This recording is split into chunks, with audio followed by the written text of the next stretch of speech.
सो hello students, welcome back once again. स्वागत है आप सभी का अपने यूट्यूब चैनल मैथ्स दुनिया में। तो आज हम कर रहे हैं उत्तराखंड बोर्ड एग्जामिनेशन मैथ्स का 2020 का पेपर का सॉल्यूशन। अभी तक हम 2 वीडियोस में कंप्लीट कर चुके हैं और जो तीसरी वीडियो आज आपके पास आने वाली है इसमें हम डिस्कस करने वाले हैं 6 मार्क्स के क्वेश्चन को। तो आइए शुरू करते हैं अपनी आज की वीडियो।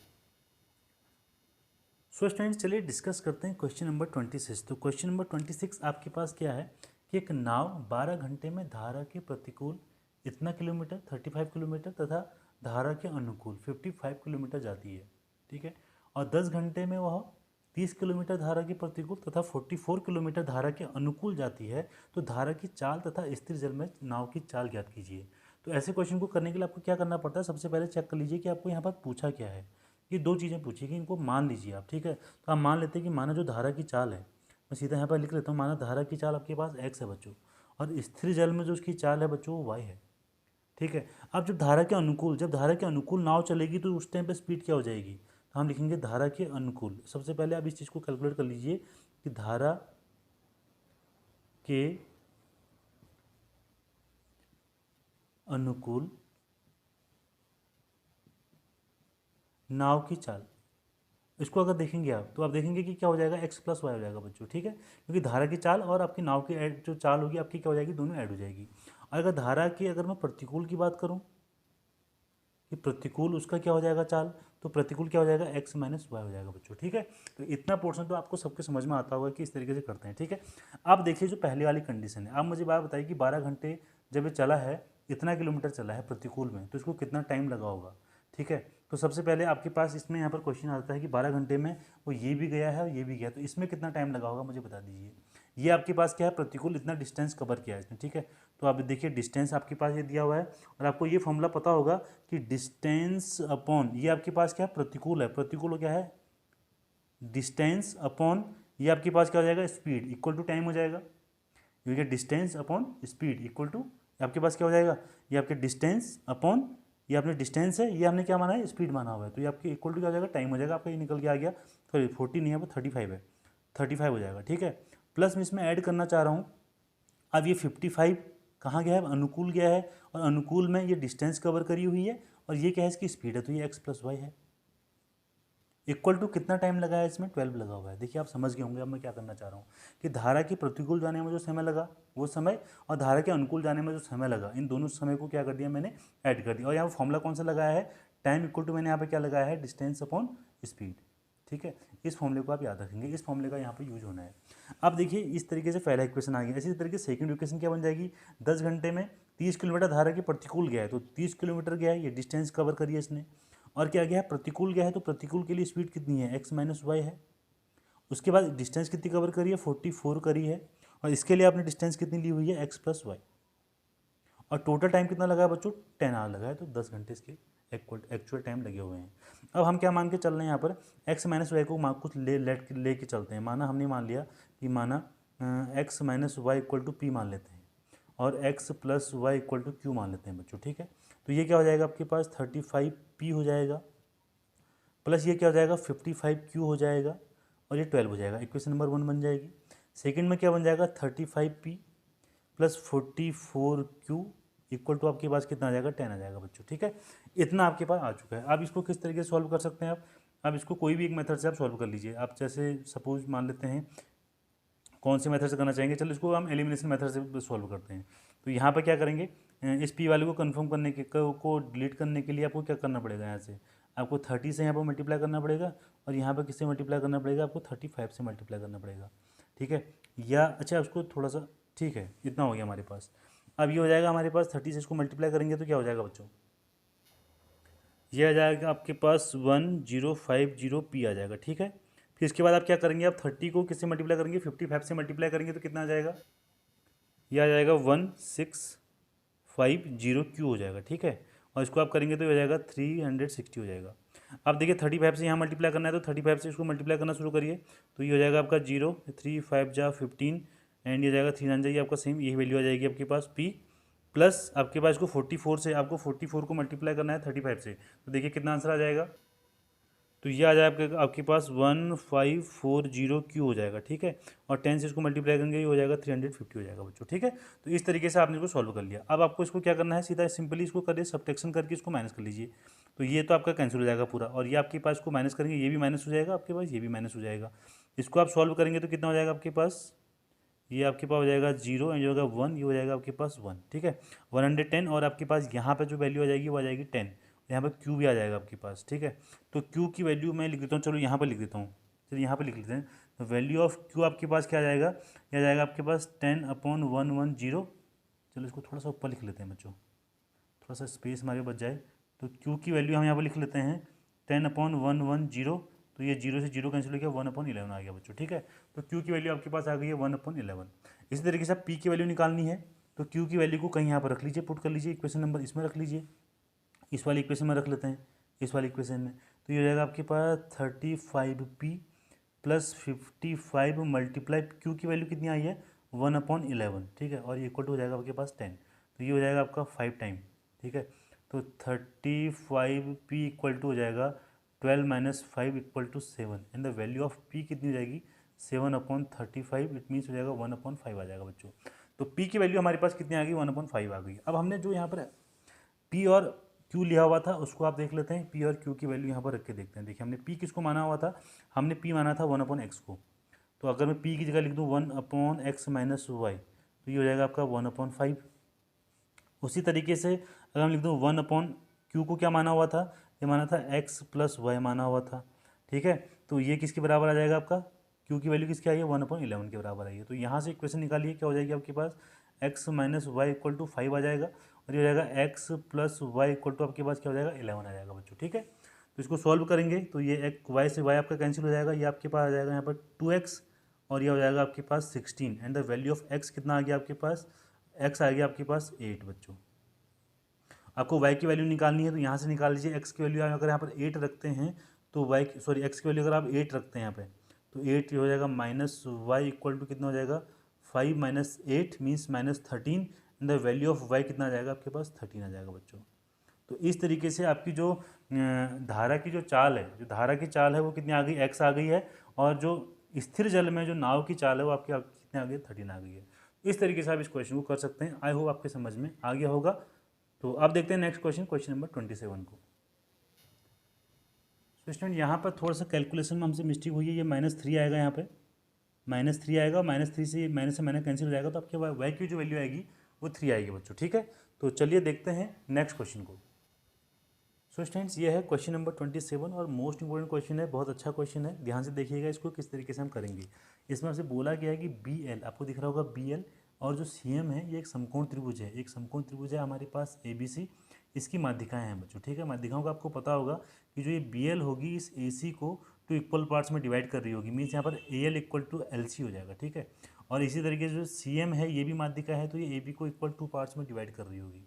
तो आपको यहाँ पर प्रूव करके बताना है। हाँ, ये भी दिया हुआ है कि एंगल ए आपका यहाँ पर राइट एंगल ट्राइंगल है, समकोण है, तो आपको बताना है कि ये आपको प्रूव करके बताना है कि 4BL² + CM² = 5BC²। तो कैसे इस क्वेश्चन को करेंगे आप, देखिए बहुत ईजी तरीके से आपको बताऊंगा।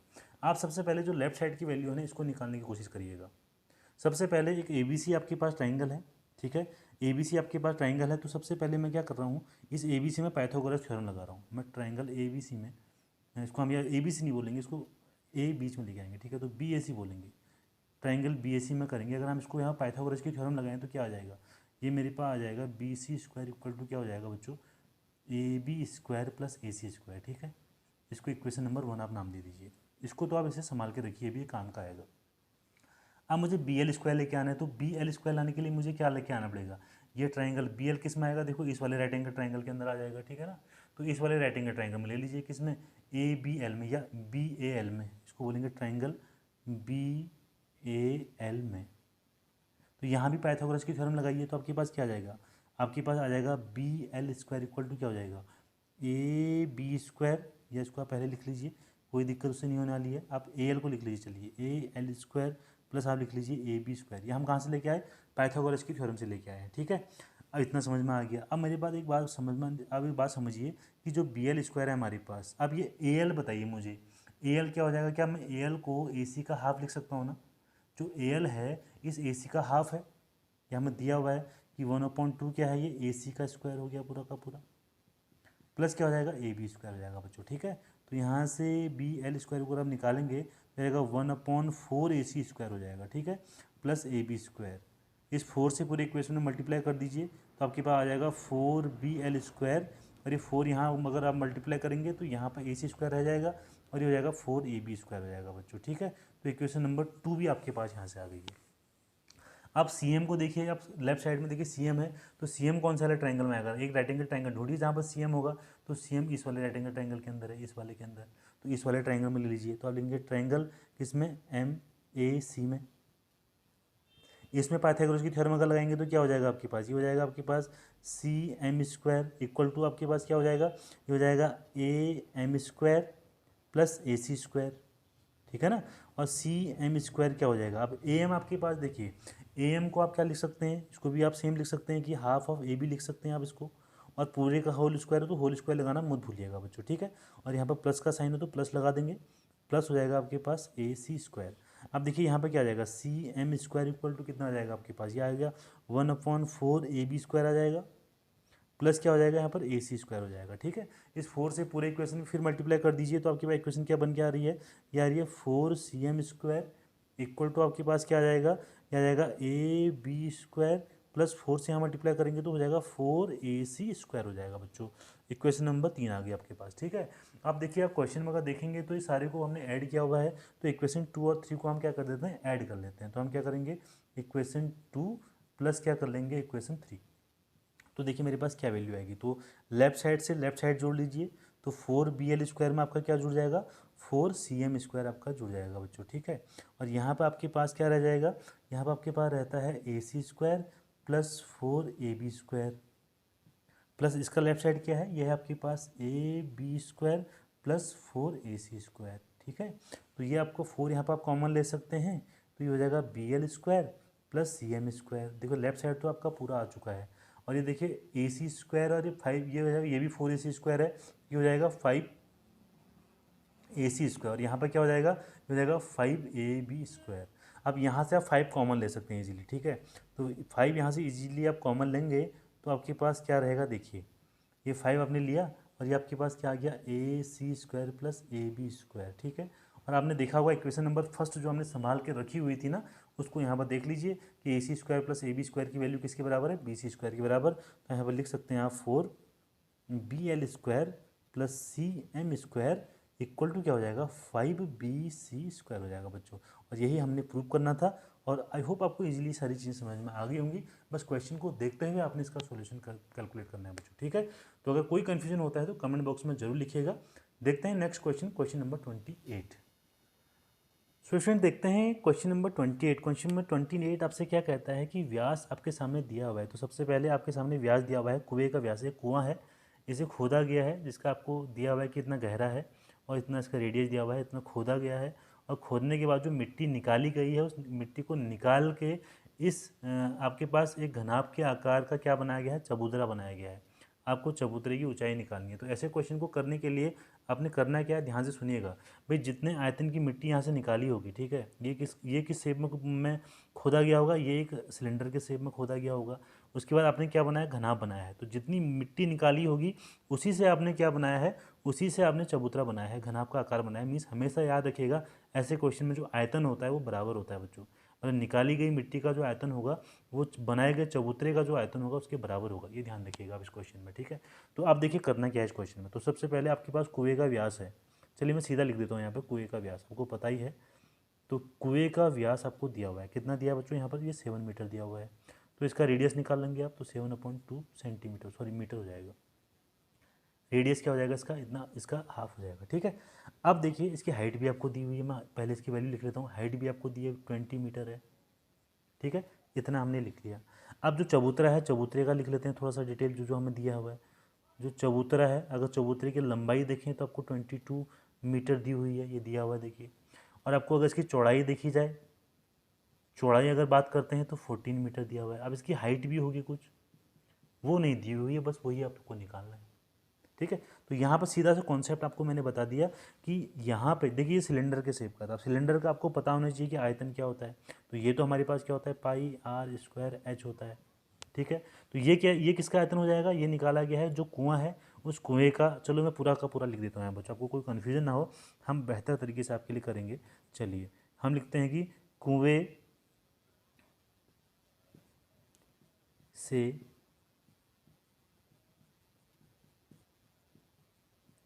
निकाली गई मिट्टी का आयतन बराबर क्या हो जाएगा बच्चों, ये हो जाएगा घनाभ चबूतरे का आयतन बच्चों, ठीक है। आप समझ में आ गया, घनाभ चबूतरे के आयतन के बराबर हो जाएगा। तो ये अब जो हमारे पास कुआं था वो था सिलेंडर के शेप का, तो सिलेंडर का आपको पता होना चाहिए कि एरिया क्या होगा, पाई आर स्क्वायर एच होता है। और घनाभ का क्या होता है, L into B into H, इसकी आप ये कैपिटल एच मान लीजिए।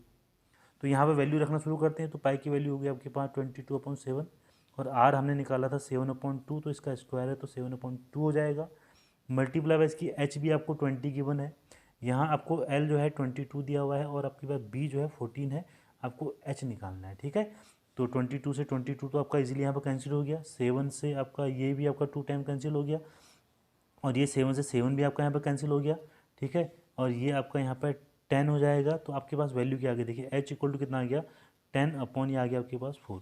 तो इसको आप सॉल्व कर लीजिए तो आपका 2.5 मीटर आ गया, ये हो जाएगा आपका आंसर, ठीक है। तो आई होप आपके समझ में आ गया होगा, इजीली क्वेश्चन आपके समझ में आ रहे होंगे। तो अगर समझ में नहीं आ रहा है किसी बच्चे को तो कमेंट जरूर करिएगा, कमेंट बॉक्स में अगर लिखेंगे तो उसका फिर मैं सॉल्यूशन है उसके लिए वीडियो बना दूंगा बच्चों, ठीक है। तो चलते हैं नेक्स्ट क्वेश्चन पे, क्वेश्चन नंबर 29 पे।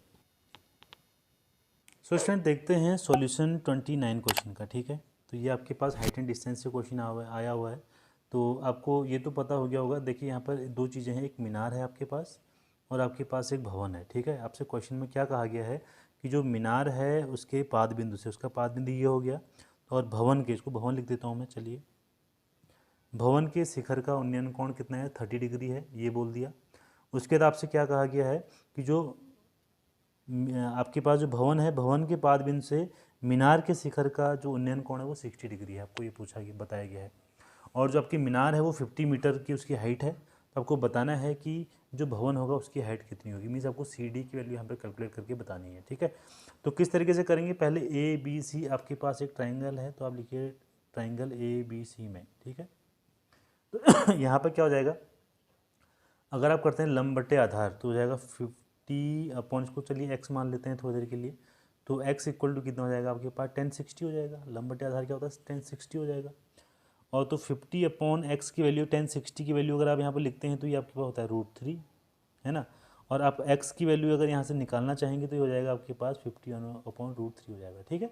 इस तरीके से आपने कर लिया। अब इस वाले ट्राइंगल में आ जाइए, कौन सा वाले ट्राइंगल में, ट्राइंगल ये वाला है आपके पास डी सी बी में। तो यहाँ भी वही लंब बट्टे आधार, इसको थोड़ी देर के लिए एच मान लीजिए, तो हो जाएगा लंब बट्टे आधार, आधार क्या है आपके पास एक्स है इसमें, ठीक है। और आपके पास क्या हो जाएगा, ये भी 1030 हो जाएगा। अब एच की वैल्यू आपको निकालनी है तो एक्स मल्टीप्लाई 1030 हो जाएगा।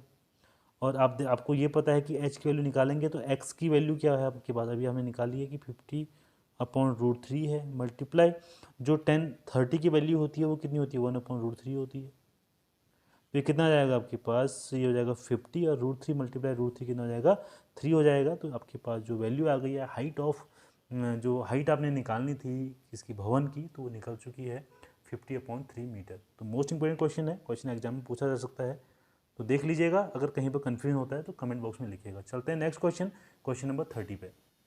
सो स्टूडेंट्स ये है आपका सांख्यिकी से क्वेश्चन, क्वेश्चन नंबर जो 30 है आपके एग्जाम में आया हुआ है, और ये ऐसा क्वेश्चन आपका हमेशा एग्जाम में आता है। तो ध्यान से देख लीजिए क्वेश्चन को कि किस तरीके से ऐसे क्वेश्चन को बनाएंगे बच्चों, ठीक है। तो ये आपके सामने क्वेश्चन है, आपको माध्यिका इसमें निकालनी है, जो रेड कलर का लिखा हुआ है। आप में जो ब्लैक कलर से जो है आपको एक इसमें एक एक्स्ट्रा चार्ट बनाना होगा माध्यिका के लिए, जिसे हम बोलते हैं संचयी बारंबारता। तो संचयी बारंबारता कैसे निकालते हैं, सबसे पहले इस बारंबारता को लिखिए आप 4, फिर इसमें क्या करिए, ये नीचे वाला ऐड करिए। तो 4 में 7 ऐड करेंगे तो कितना हो जाएगा 11 हो जाएगा। फिर 11 में आप 18 ऐड करेंगे तो कितना हो जाएगा आपके पास 29 हो जाएगा। 29 में फिर आप 11 ऐड करिए तो आपके पास आएगा 40, फिर हो जाएगा 46, और 46 में 5 ऐड करेंगे आप तो आपके पास आएगा 51। ठीक है। इसे भी आप अगर ऐड करेंगे तो इसको n बोला जाता है, ये आपके पास 51 ही आना चाहिए और n की वैल्यू आपने निकाल लिया बच्चों, ठीक है। तो यहाँ पर हम सबसे पहले निकालेंगे कि हमारे पास क्या है, माध्यक पद निकाला जाता है बच्चों। क्या निकाला जाता है? माध्यक पद। तो माध्यक पद क्या करते हैं, आपको n/2 निकालना पड़ता है, या कैपिटल N बाद एक ही है, तो 51/2 आप निकालेंगे। तो 51/2 आप निकालेंगे तो इसको कितना आएगा, 26/5 आ जाएगा आपके पास। इसको आप डिवाइड करेंगे तो आपके पास इतना आ जाएगा 25/5 आपके पास आ जाएगी वैल्यू ऑफ वही माध्यक पद आ जाएगा, ठीक है। अब आपको क्या करना है, संचयी बारंबारता के अंदर जाना है और चेक करना है कि किसके बीच में आ रहा है। तो आप ये देखेंगे कि इन दोनों के बीच में आ रहा है, ठीक है। 25.5 किसके बीच में आएगा भाई, इन दोनों के बीच में आएगा। अब मुझे बात बताइए करीब किसके है, नज़दीक किसके है, तो नज़दीक किसके है, 29 के नज़दीक ज़्यादा है। किसके है, 29 के ज़्यादा नज़दीक होगा। 25 देखिए 29 के ज़्यादा नज़दीक होगा, 40 से दूर होगा। तो आपने क्या करना है, इसके ठीक सामने आना है, इधर इसके ठीक सामने जो थर्ड वाला होगा आपके पास, ये वाला, ठीक है। ये वाली बारंबारता ले लेनी है आपने, ये वाला वर्ग अंतराल ले लेना है, ठीक है। और इस वाले वर्ग अंतराल में जो एल की वैल्यू आ जाएगी आपके पास, एल की वैल्यू देखिए, मैं आप सबसे पहले फॉर्मूला लिख देता हूँ आपके लिए। जो माध्यिका का फॉर्मूला होता है ना, अगर इसको आप लिख लेंगे तो ज़्यादा बेहतर तरीके से आपको चीज़ें समझ में आएंगी। तो ये हो जाएगा आपके पास, ये होता है n/2 minus C F upon क्या होता है, एफ मल्टीप्लाई बाई एच होता है, ठीक है। अब ये एल क्या होता है, ये आपके पास होती है निम्नतम सीमा होती है। तो निम्नतम सीमा कितनी आ जाएगी, 145 आ जाएगी बच्चों। तो ये तो हमने निकाल लिया है, एल की वैल्यू आ गई। अब एच की वैल्यू क्या होगी, एच होता है जो वर्ग अंतराल के बीच में गैप होगा, कितना है देखिए 140 से 45, तो 5 का गैप है, तो सब 5 का गैप है इसमें। तो एच की वैल्यू कितनी हो जाएगी आपके पास, 5 आ जाएगी बच्चों, ठीक है। अब जो सी एफ है, सी एफ कैसे आप निकालेंगे, सी एफ को कैसे निकाला जाता है, जो बारंबारता आपने ली है इससे ठीक ऊपर वाली जो बारंबारता होती है वो सी एफ होती है बच्चों। तो क्या हो जाएगा यहाँ पर, वो 11 हो जाएगा। सी एफ की वैल्यू आपके पास कितनी आ जाएगी, 11। और एफ की वैल्यू ध्यान से सुनिएगा, एफ की वैल्यू क्या बताने जा रहा हूँ। एफ की वैल्यू आपसे कहाँ निकालनी है, ये एफ है बारंबारता, तो ये ठीक इसके सामने जो आपके पास फ्रीक्वेंसी होगी, इसको आपने क्या लेना है, एफ की वैल्यू लेना है। इसको मीन्स एफ की वैल्यू कितनी हो जाएगी, 18 हो जाएगी। ध्यान से देख लीजिए, सी एफ क्या होता है, सी एफ जो आपके सी एफ वाली लिस्ट में जाइए, जो वाला आपने अभी पकड़ा हुआ है कि सबसे जिसके नज़दीक था हमारे पास माध्यक पद, उसके ठीक ऊपर वाला आपका सी एफ होता है। और इसके जो ठीक सामने वाली जो बारंबारता होगी उसको एफ कहेंगे बच्चों। बस सारी वैल्यू हमारे पास आ गई हैं। अब इसको हम फॉर्मूले में रखते हैं। तो फॉर्मूले में हमारे पास जब रखेंगे तो आपके पास जो माध्यिका बराबर आएगा, तो एल की वैल्यू आपके पास पता है, एल भी हमने लिखा है कि 145 है, ठीक है। प्लस आपके पास कितना आ गया, n/2, n/2 अगर हमने निकाला था तो आया था 25.2 आया था, माइनस सी एफ की वैल्यू आपके पास 11 आई है, और अपॉन एफ की वैल्यू आपके पास आई है 18, और जो एच की वैल्यू है वो आपके पास आई है 5, ठीक है। तो आप इसको पूरा सॉल्व करिए तो आपके पास क्या आ जाएगा, देखिए 145, और इसको आप सॉल्व करेंगे तो आपके पास किस तरीके से आएगा, 7.25/18 हो जाएगा बच्चों। इसको आप मल्टीप्लाई कर लीजिएगा, ठीक है, ये आ जाएगा। और उसके बाद लास्ट में जो माध्यिका का जो आंसर आ जाएगा बच्चों, इसको आप करके देखिएगा, आपके पास आएगा 149.02। तो इस तरीके से आपके पास जो माध्यिका है उसका वैल्यू निकल के आ जाएगी। तो आई होप आपके समझ में सारी चीज़ें आ गई होंगी। तो 2020 के जो मोस्ट सारे क्वेश्चन थे हमारे पास जो आए थे आपके एग्जाम में, वो हमने कंप्लीट कर लिए हैं, ठीक है। तो बहुत जल्द आपके लिए मैं प्री बोर्ड का पेपर आया है उसका भी सॉल्यूशन लेके आने वाला हूँ। तो सभी बच्चों से मेरी रिक्वेस्ट है कि चैनल को सब्सक्राइब जरूर कर लीजिएगा, बेल आइकन को प्रेस कर लीजिएगा, ताकि जैसे ही मैं आपके लिए वीडियो डालूं तो आपके पास नोटिफिकेशन आ जाए। और अपने फ्रेंड्स तक वीडियो को शेयर जरूर करिएगा बच्चों, ठीक है। तो मिलते हैं नेक्स्ट वीडियो में, आराम से तैयारी करिए, कोई टेंशन मत लीजिए। अगर कोई प्रॉब्लम होती है तो कमेंट बॉक्स में लिखिएगा। तो तब तक के लिए bye bye and take care.